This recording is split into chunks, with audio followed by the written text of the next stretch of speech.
Hey, what's going on? The TheSPLHell here. Everybody knows that Frankenstien went up in smoke. So we got everything in, so we're going to go ahead and start the rebuild. Kind of show you what we got going on. We had Pioneer completely rebuild the AVIC 920BT navigation head unit. For the mids and highs, we're going to be using an MB Quart 4.80 Onyx amp.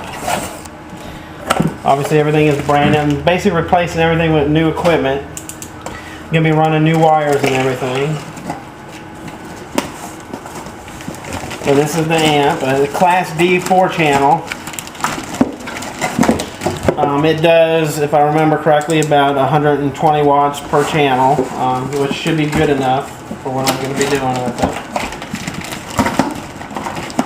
I'm going to be running 4 5x7s, 4 tweeters, and 4 6x9s with it. And for the 18s, each FIBL 18 is going to have an AudioQ AQ2200D, which is 2200 watts RMS.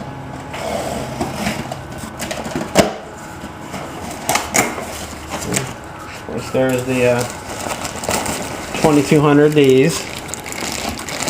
Pretty powerful amps, actually. We got 5 other of these running in different vehicles.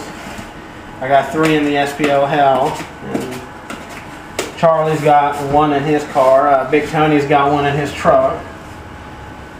Obviously I'm not going to open that one, it's just the same thing. Then I got for the 2 AudioQ 15s,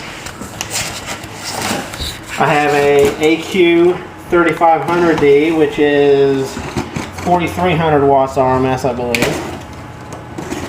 These amps will definitely do more than what they're rated.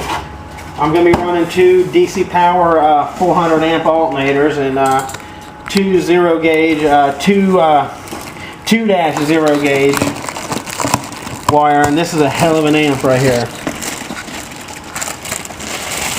And it takes 2 positive zeros, 2 negative zeros. Like I said, it'll do 4300 watts RMS. But it's going to take us probably a couple weeks to get the truck done.